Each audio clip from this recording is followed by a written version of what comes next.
সুপ্রিয় চাকরি প্রার্থীবৃন্দ, আজকের ভিডিওতে আমরা দেখব বাংলাদেশ ডাক বিভাগের যে সার্কুলারগুলি প্রকাশ করা হয়েছে এই সার্কুলারের প্রিপারেশনের অংশ হিসাবে বাংলা সাজেশন, অর্থাৎ হচ্ছে এই সার্কুলারের যারা অ্যাপ্লিকেশন করেছেন বাংলায় কী ধরনের আপনি প্রিপারেশন নেবেন, কোন বিষয়গুলোর উপর গুরুত্ব দেবেন, সেই বিষয়গুলো নিয়ে আমরা আলোচনা করার চেষ্টা করব। এখানে দেখুন আমাদের যে পরীক্ষার ক্যাটাগরি, যদি পোস্টাল অপারেটর কথা বলি, এখানে টোটাল 70 নম্বরের পরীক্ষা হয়। 70 নম্বরের মধ্যে বাংলাতে 20 নম্বর থাকে, ইংলিশে 20 নম্বর, অঙ্কতে 20 নম্বর, এই 3 করে 60 নম্বর এবং 10 নম্বর হচ্ছে সাধারণ জ্ঞান। এই টোটাল 70 নম্বরের মধ্যে পরীক্ষা হয়। তবে অনেক সময় দেখা যায় যে এমসিকিউ 100টা থাকে, এমসিকিউ যদিও 100টা থাকে, এই 100টা এমসিকিউকে 70 নম্বরে কনভার্ট করা হয়। যদি 80টা এমসিকিউ থেকে এই 80টা এমসিকিউকে 70 নম্বরে কনভার্ট করে আসলে পরীক্ষাটি নেওয়া হয়। অর্থাৎ প্রশ্নের এমসিকিউ সংখ্যা যতই হোক টোটাল নম্বর কিন্তু 70 এবং 30 হচ্ছে আমাদের ভাইবা। এই টোটাল 100 নম্বরের পরীক্ষা অনুষ্ঠিত হয়।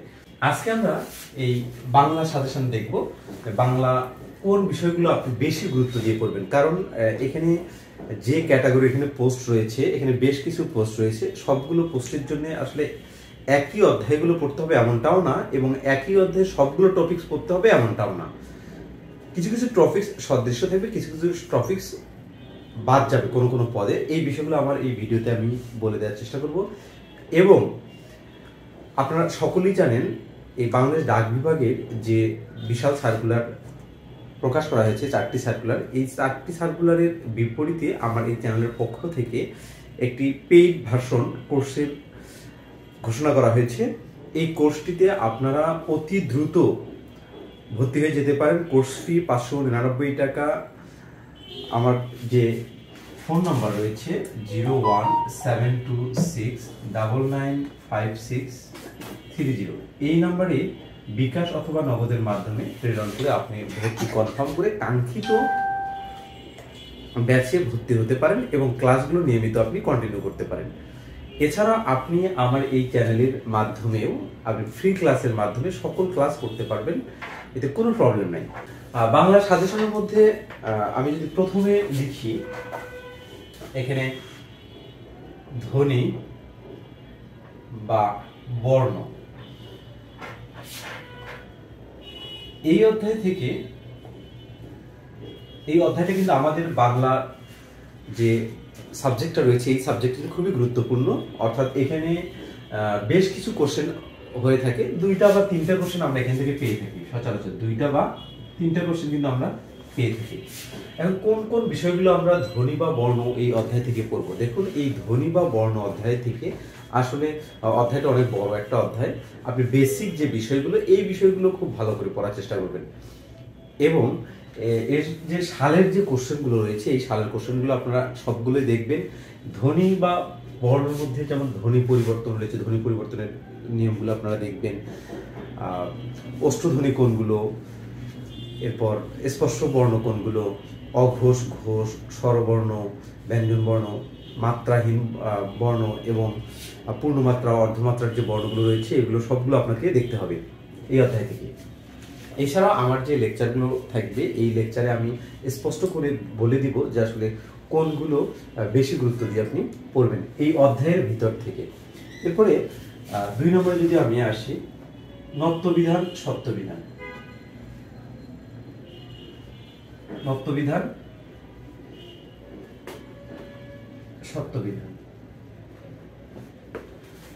এই পার্টে শুধু আপনি নত্যবিধান সত্যবিধানের রুলসগুলো পড়বেন এবং নত্যবিধান সত্যবিধানের অধ্যায় থেকে যে প্রশ্নগুলো ইতিপূর্বে বিভিন্ন সালের পরীক্ষায় এসেছে সেই বিষয়গুলো আপনি পড়বেন। এরপরে 3 নম্বর হচ্ছে সন্ধি। সন্ধি, সন্ধি অধ্যায় থেকে স্বরসন্ধি, ব্যঞ্জন সন্ধি, বিসর্গ সন্ধি, এরপরে রয়েছে এর যে সালের কোশ্চেনগুলো রয়েছে এবং ব্যতিক্রমধর্মী কিছু সন্ধি রয়েছে। এই সন্ধি অধ্যায় থেকে এই পার্টগুলো পড়লেই হবে।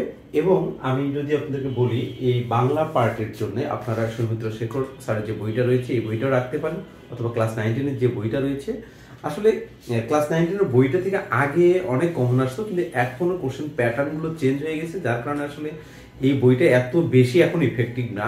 বাট এখানকার যে বেসিক বিষয়গুলো আছে, বেসিক বিষয়গুলো আপনি এই বই থেকে পড়তে পারেন অনায়াসে, এবং সৌমিত্র শেখরের বইটা পাশে রাখবেন। এছাড়াও আমি বলি যে MP3 যে বইটা রয়েছে, MP3 বই থেকেও আপনি এই বাংলা পার্টটা কিন্তু পড়তে পারেন, সালের কোশ্চেনগুলো। এরপরে আসি আমরা উপসর্গ, 4 নম্বর উপসর্গ। দেখুন এখানে উপসর্গ অনুসর্গ দুইটা অধ্যায় রয়েছে, বাট অনুসর্গটা খুবই কম আসে, যার কারণে আমি এটা বাদ দিচ্ছি, শুধু উপসর্গ রাখছি। এই যে দেখুন উপসর্গ মধ্যে থেকে সালের কোশ্চেনগুলো পড়বেন। এছাড়াও বিদেশি উপসর্গ যেগুলো রয়েছে, বিভিন্ন ধরনের খাঁটি বাংলা উপসর্গ যেগুলো রয়েছে, তৎসম উপসর্গ যেগুলো রয়েছে, এই সংক্রান্ত যে কোশ্চেনগুলো, এই কোশ্চেনগুলো আপনি এখানে পড়ার চেষ্টা করবেন উপসর্গ থেকে। এরপরে আমাদের এখানে রয়েছে প্রত্যয়। প্রত্যয় থেকে খুব বাহিরের বেশি কিছু পড়ার দরকার নাই। 5 নম্বর হচ্ছে প্রত্যয়।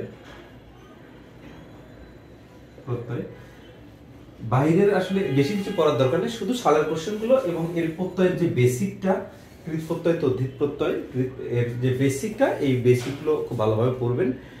এগুলো পড়লে মূলত প্রত্যয় অধ্যায়টা কভার করতে পারবেন। এছাড়া রয়েছে কারক, 6 নম্বর হচ্ছে কারক। দেখুন বাংলা ব্যাকরণের যে কোশ্চেনগুলো হয়ে থাকে তার মধ্যে কারক কিন্তু খুবই গুরুত্বপূর্ণ একটা প্রশ্ন, এখান থেকে গুরুত্বপূর্ণ একটা অধ্যায়। এখানে 1 বা 2 নম্বর আপনি এখান থেকে সবসময়ই পেয়ে থাকেন। এছাড়া আমরা এখানে সন্ধি থেকে 1 বা 2 এখানে পাওয়ার সম্ভাবনা খুবই বেশি, এবং নত্যবিধান সত্যবিধান থেকে 1 আসলে না আসলে নাই, এত বেশি চাপ নাই নত্যবিধান সত্যবিধান থেকে, কিন্তু এগুলো আপনাকে পড়ে যেতে হবে, কারণ এই কোশ্চেনগুলো থেকে কিন্তু প্রশ্ন, এই অধ্যায়গুলো থেকে কিন্তু আপনার প্রশ্ন হবেই। এরপরে আমরা আসি সমাস, যদি আমি 7 নম্বরে লিখি সমাস। আমি এখানে যে ব্যাখ্যাগুলো দিচ্ছি বা যে অধ্যায়গুলো লিখছি, এগুলো কিন্তু পোস্টাল অপারেটর থেকে শুরু করে, অর্থাৎ 15 গ্রেড থেকে শুরু করে 14, 13, 12 গ্রেডের জন্য আমি এটা লিখছি। এরপরে এই ভিডিওর শেষে আমি এখানে কিছু কিছু ওমিট করে দিব, অর্থাৎ বাদ দিয়ে দিব। যেগুলো আমি বাদ দিচ্ছি এগুলো হচ্ছে পোস্টম্যান, প্যাকার, মেল ক্যারিয়ার, রানার, অফিস সহায়ক, নিরাপত্তা প্রহরী, এই সকল পদের জন্য, অর্থাৎ হচ্ছে 16, 17, 18, 19, 20 গ্রেডের যে পদগুলো রয়েছে, এই সমস্ত পদের জন্য পড়তে হবে না। তার মানে আমরা কিন্তু এখানে 2টা স্টেপে ভাগ করে দিচ্ছি ফুল সিলেবাসটাকে। তারপরে দেখুন 8 এর মধ্যে রয়েছে এখানে সমাস, শব্দ। এখানে সমাস থেকে আপনি একটা প্রশ্ন পেতে পারেন, এখানে শব্দ থেকে আপনি 2টা বা 3টা কোশ্চেন পেতে পারেন, 2টা, 3টা বা 4টা। মানে এই শব্দ অধ্যায়টা কিন্তু আমাদের খুবই গুরুত্বপূর্ণ। দেখুন এই শব্দের মধ্যে কি কি আছে, সমর্থক শব্দ রয়েছে, বিপরীত শব্দ রয়েছে, এছাড়াও রয়েছে আপনার দেশি শব্দ, বিদেশি শব্দ, দ্বিত্ব শব্দ যেগুলো রয়েছে। এই যে শব্দ অধ্যায় কিন্তু বিশাল একটা অধ্যায়, এই অধ্যায় থেকে আপনারা 2, 3 বা 4টা কোশ্চেন আপনি ইজিলি পেতে পারেন। আমার যখন শব্দ অধ্যায়টা আমি লেকচার দিব, তখন বুঝতে পারবেন যে আসলে এর ভিতরে কত ধরনের প্রশ্ন থাকতে পারে, বা এই অধ্যায়টা কত বড় একটা অধ্যায়। এরপরে আসি আমরা 9 নম্বর হচ্ছে বাক্য। এই বাক্যতে বাক্য গঠন বা বাক্য সম্পর্কিত যতগুলো প্রশ্ন আছে সবগুলো আপনাকে এখান থেকে পড়তে হবে। বাক্য শুদ্ধিকরণ, শব্দ শুদ্ধিকরণ এখানে পড়লেও কিন্তু আসলে বাক্য শুদ্ধিকরণের মধ্যে আমরা শব্দ শুদ্ধিকরণটা পড়তে পারি। সঠিক বানান যেমন যেটা আছে, এটা কিন্তু শব্দ শুদ্ধিকরণ আমরা এখানে পড়তে পারি। এরপরে আসি আমরা হচ্ছে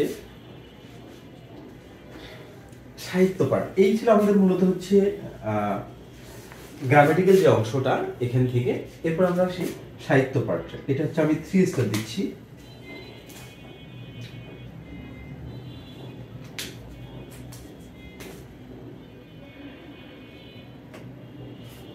সাহিত্য অংশ বা লিটারেচার যে পাঠটা, দেখুন পোস্টাল অপারেটর এবং 15 গ্রেড, 12 গ্রেড, 13 গ্রেড, এই বা 14 গ্রেড, এই সমস্ত গ্রেডের জন্য কিন্তু সাহিত্য আপনাকে 100% পড়তে হবে। আপনাকে কিন্তু ডিফারেন্স করে দেবে এই সাহিত্য অংশটা। সাহিত্য পার্টে কি কি পড়বেন? সাহিত্য পার্টে প্রাচীন যুগ, মধ্যযুগ, আধুনিক যুগ, তিনটার ডিটেলসটা আপনি জানবেন এবং এর সঙ্গে কয়েকজন রাইটার আছে, যেমন কাজী নজরুল রয়েছেন, রবীন্দ্রনাথ রয়েছেন, কায়কোবাদ রয়েছেন। এই লিস্টে আমি আপনাদেরকে দিব 6 থেকে 7 জন রাইটারের মোটামুটি সাহিত্যকর্ম, এগুলো পড়লেই মূলত এই সাহিত্য পাঠটা আপনার কাভার হয়ে যাবে। এখান থেকে যদি আপনার অ্যাভারেজে ধরুন সাহিত্য থেকে যদি আপনি 3টা বা 4টা কোশ্চেন পান, 3টা বা 4টা কোশ্চেন, বেশি আমি এখানে রাখছি না, কারণ আমরা দেখেছি যে এর চেয়ে বেশি কোশ্চেন কখনোই হয় না। গত 8-10 বছর কোশ্চেন যদি আপনি যাচাই বাছাই করেন, দেখবেন যে এই পোস্টাল ডিপার্টমেন্টে সাহিত্য পাঠ থেকে 3 থেকে 4টার কোশ্চেন, এর চেয়ে বেশি কখনোই কোশ্চেন হয় না, লিমিটেড থাকে 2টা 3টা বা 4টা, বা কখনো দেখা গেছে একটাও থাকে, কখনো দেখা গেছে একটাও থাকে না, এ ধরনের। তারপরেও আমাদের যেহেতু এটা কম্পিটিশনাল কোশ্চেন, কোনো দিক দুর্বল না রেখে আমরা আসলে পরীক্ষা হলে যাওয়ার চেষ্টা করব। এই সাহিত্য পাঠ থেকে আপনারা এখানে 3 থেকে 4টা এই ধরনের কোশ্চেনের প্রস্তুতি নিয়ে যাবেন, যে এই ধরনের কোশ্চেন আপনি পেতে পারেন। এছাড়াও সাহিত্য পাঠে যেমন কবিদের ছদ্মনাম রয়েছে, পত্র পত্রিকা রয়েছে, মুক্তিযুদ্ধভিত্তিক উপন্যাস যেগুলো রয়েছে, ভাষা আন্দোলন ভিত্তিক যে উপন্যাসগুলো রয়েছে, উপাধি রয়েছে, এই বিষয়গুলো আপনাদের এখান থেকে পড়তে হবে। উপাধি তো আপনি সব রাইটারেরই পড়বেন, ছদ্মনাম যেটা আছে সব রাইটারেরই পড়বেন, এবং উল্লেখযোগ্য মুক্তিযুদ্ধ ভিত্তিক যে উপন্যাসগুলো রয়েছে, সাহিত্যগুলো রয়েছে, বা ভাষা আন্দোলন ভিত্তিক যে উপন্যাসগুলো রয়েছে, যে সাহিত্যগুলো রয়েছে, এই সবগুলোরই আমি ছোট্ট একটা লিস্ট দিব। এই লিস্টের মধ্যে যা থাকবে শুধু এগুলো পড়লেই হবে আর কি, এর বাইরে কিছু করতে হবে না আপনাদেরকে। তো এই ছিল মূলত বাংলা পার্টের যে বিষয়টা। এখন আমরা এখান থেকে বাদ দিব, অর্থাৎ ওমিট করার চেষ্টা করব। কি ওমিট করব? ওমিট করব হচ্ছে যে অধ্যায়গুলো আপনার সকলের লাগবে না, অর্থাৎ 16 গ্রেড থেকে 20 গ্রেডের যে অধ্যায়গুলো লাগবে না, ওই অধ্যায়গুলো আমি এখানে বাদ দিচ্ছি। যেমন ধরুন এই সাহিত্য পাঠটা আপনাদের পড়ার দরকার নাই এখান থেকে, যদি একটা বা 2টা কোশ্চেন আসে সেক্ষেত্রে যদি আপনি পান তাহলে ভালো, যদি আপনি না পান সেক্ষেত্রে কোনো প্রবলেম নাই। ওকে, এরপরে আপনি এখান থেকে বাদ দিতে পারেন, প্রত্যয়টা বাদ দিতে পারেন। এরপরে আপনি এখান থেকে বাদ দিতে পারেন, সাহিত্য পাঠ পুরোটাই বাদ দিবেন, প্রত্যয় বাদ দিবেন, সন্ধি, আর বাকিগুলো আপনি বাদ দিতে পারবেন না, কারণ এগুলো আপনার লাগে। আপনি সমাসটা বাদ দিলে দিতে পারেন, বাট এটা কিন্তু একটা বাংলা গ্রামারের একদম বেসিক থিঙ্কিং একটা সুতরাং আপনারা এটা পড়লেও পড়তে পারেন, না পড়লে সমস্যা নেই, আমি এটা দিয়ে দিচ্ছি যে আপনারা এটা পড়ে নেন। কারণ এটা যদি আপনার এই পোস্টগুলোতে না আসে, যদি আপনার অন্য কোনো পরীক্ষায় অন্য কোনো পোস্টের পরীক্ষা দেন, আপনার অনেক হেল্পফুল হবে বলে আমি মনে করি। তো এই ছিল আমাদের বাংলা সাজেশন, অর্থাৎ হচ্ছে বাংলাদেশ ডাক বিভাগের যে সার্কুলারটি প্রকাশ করা হয়েছে, এই সার্কুলারের যে পদগুলো রয়েছে এই পদগুলোর বাংলা সাজেশন। শুধু যদি আপনি এটা খুব ভালোভাবে কাভার করেন তাহলে আপনি, আমার মনে হয় না এখানে আপনি খারাপ করবেন, অবশ্যই আপনি ভালো করবেন। এবং আপনার সকলের সুস্বাস্থ্য কামনা করে আজকের মতো এখানে শেষ করছি। আল্লাহ হাফেজ।